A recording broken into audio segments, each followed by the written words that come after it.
Hey Matthew, this is my first video game annotation for you, and in this game I will try to analyze some of your typical mistakes, giving you some tips which I hope will improve your game.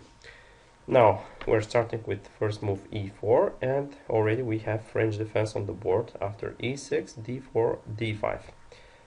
Knight c3, probably the most popular line now, and here your opponent made a mistake with the move c5. First of all, this move is good only against the system with third move knight d2, and then the system with c5 is quite playable and probably one of the best. In the line with knight c3, the main alternatives for blacks are knight f6 and bishop b4, of course. Knight f6 is more popular right now, but anyway, the position after both of them is quite complicated. Here, after the move c5, already white is much better. E takes d5 is the best response. E takes d5, and now knight f3. I think that this is your first white mistake in the game. I like the plan with d takes c5 next. But here, with the move knight f3, we are missing something. Now, if we're as black, probably the move c4, we're gonna close the position, and d takes c5 is already impossible. If we try to attack the pawn on c4 with b3, then bishop b4 is coming with tempo, bishop d2, queen a5, knight a4, knight f6, and the position is balanced. Because of this, I think that here you missed to play d takes c5 with superior position. Now, the pawn on d5 is under attack. After the move d4, the knight b5 is coming, bishop takes c5, and bishop f4 with tempo, threatening knight c7, check rook. Knight a6 is obligated, and then just knight f3. On the next move, white will take the pawn on d4, and the white's position is much better.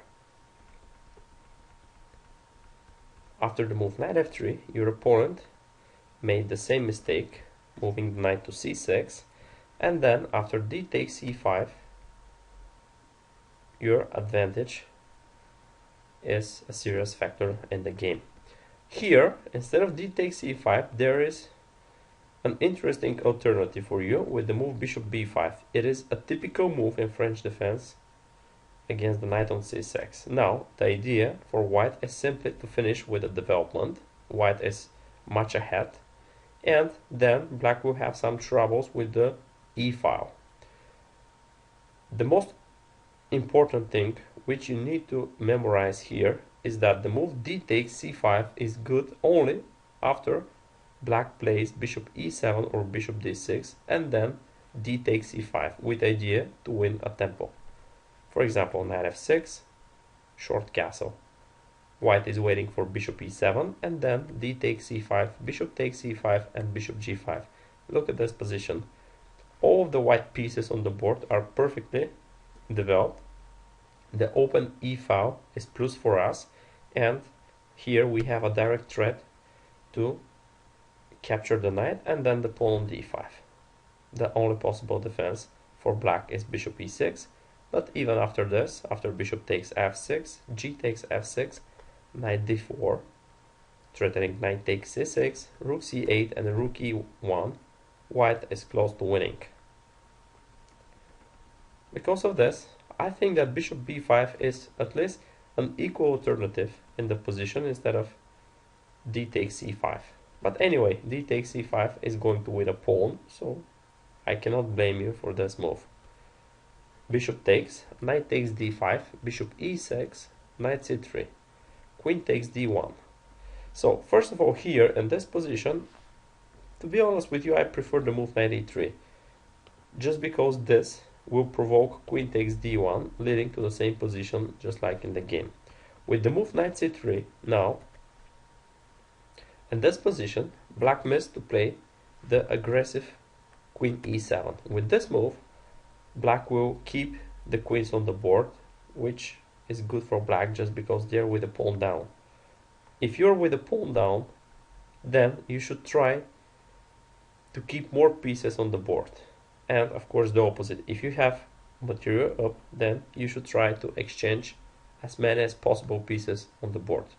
Now with the move Queen e7, black will keep the position unclear, just because after bishop e2, rook g8 is coming with very unpleasant pin after bishop d2, knight f6, short castle, and I think that black is quite okay here. That's why I prefer the move knight e3, and then if queen e7, we can just move the light square bishop to b5, leaving the e2 square for the queen after rook g8, and then short castle is coming with a pawn up for us. After knight c3, queen takes d1, knight takes d1, knight f6, bishop b5. Okay, we have the same example and the same rule. If you have a material up, in this case a pawn up, then you should try to exchange as many as possible pieces. Why not bishop e3? First of all, you can do this with tempo, and then of course every trade works for us, and after bishop takes e3, knight takes e3, this will activate your knight also. After bishop e7, then knight d4 with the same idea, just to exchange as many as possible pieces on the board. Knight takes, bishop takes, short castle, bishop d3 with superior position for us and a clear pawn up. After the move bishop b5, castle queenside, short castle, bishop d5. This is another critical position. Here we still have the problem with the development. If we manage to solve this problem, then the pawns up in the endgame will become a major factor. Here we can use the same rule and the same example. Just trade as many as possible pieces.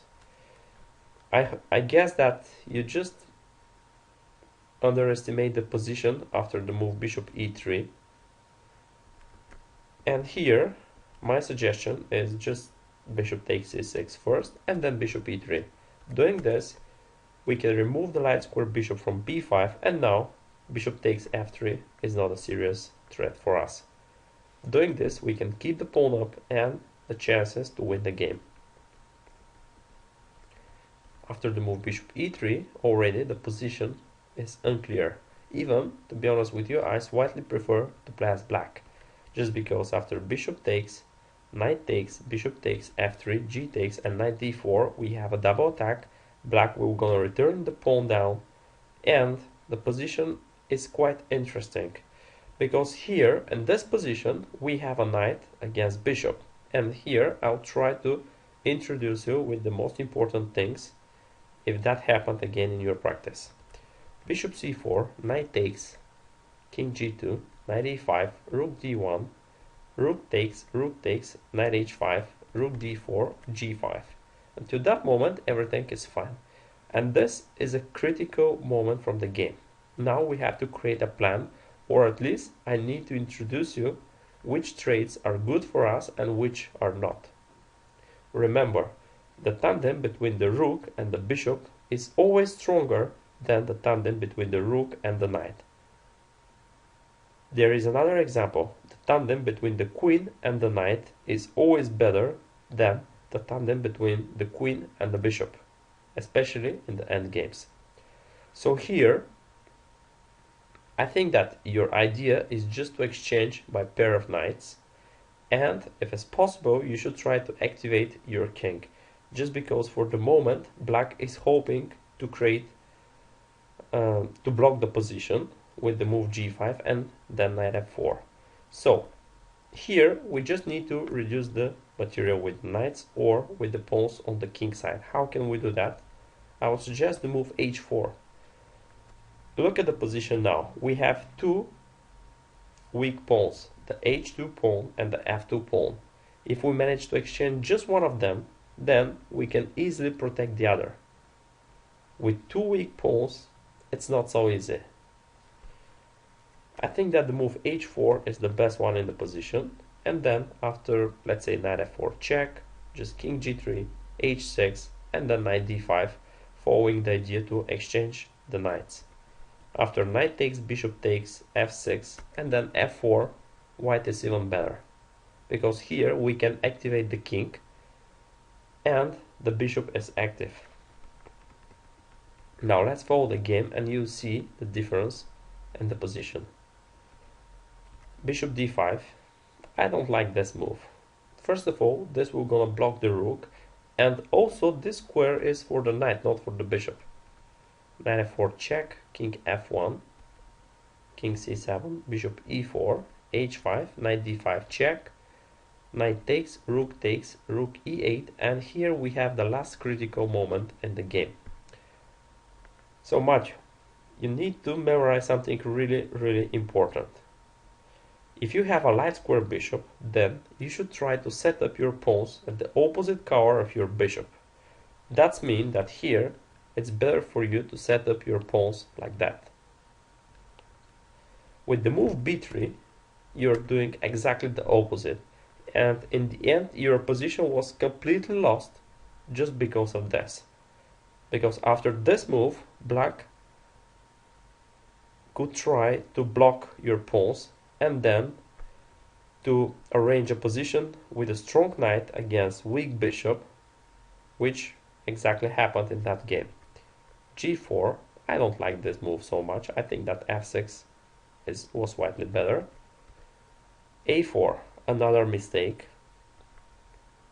Knight d7, bishop d3, rook e5, and here, just because we know that the rook and the bishop are stronger than the rook and the knight, we need to reject the opportunity to exchange the rooks. Now we just need to go back with the move rook g4, keeping the same tandem on the board. And here the position is close to equal, but maybe slightly better for black, just because black is more active and we still have these two weak pawns on the king side. After the move bishop c4, b6, rook takes, knight takes, bishop d5, king d6, I think that your position is already losing, but with the move c4, again you're doing exactly the opposite what you have to do. Much stronger was bishop e4 with idea against king c5, just c3 to hold on the position and the queen side. Because of this, here the idea with king c5 simply doesn't work, and black needs to play king e6 and then just to push the pawns on the king side like that, keeping the advantage in the end game. After the move c4, this position is technically winning for black without any risk. It was really funny for me to see the final result of the game. I don't know how it's possible for your opponent to exchange the knight for the bishop in the worst moment in that end game. a5, a very good technical move. f5, king d2. And now look at this position. Of course that black is better. Not better, is actually winning. Here you have so many weaknesses. The pawn on b3 is super weak. Also, the other two pawns on the king side. Your king is weaker than the king on d4, and your bishop is quite passive. Because of this, black just needs to improve his position. How is that possible? We have few different plans. The first plan is just to create a pass pawn on the king side, exchanging the pawn and the knight for the light square bishop, and then the black's king will simply eliminate the pawns on the queen side. For example, we can push the pawns like that, and knight d3, which will create another weak pawn on f2, and this will gonna win the game easily also. Or to follow the previous recommendation with the move knight d3, for example, f3, just like in the game, and then instead of knight b4, just h4 or f4 is absolutely the same. And then after f takes, let's say bishop c6, g3, takes, and then just knight f4, supporting the pawn, threatening g2, and white is absolutely lost in this endgame because of the weak pawns on the queen side. So you was a bit lucky in this endgame. After the move knight b4, f takes g4, of course f or h takes g4 is still winning for black. So your opponent made probably the only one move which is going to lose the game, knight takes d5, and then after c takes d5, the rest is easy for you. King e3 and a pawn up with the same idea, to sacrifice the pawn on the king side and then to bring the king to the other flank to eliminate the pawns there. So in that game, I think that you control the game in the beginning, you missed some good moves, and then just because of the tactic which you underestimate with bishop takes f3 and knight d4 double attack,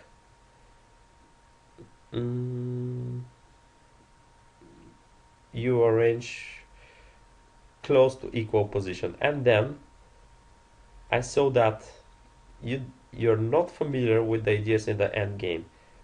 For example, remember the idea with the light square bishop, then you have to set up the pawns in the opposite color of squares, and the tandem between the rook and the bishop is much stronger than the tandem between the rook and the knight. Try to do this in your next game. Thanks for watching.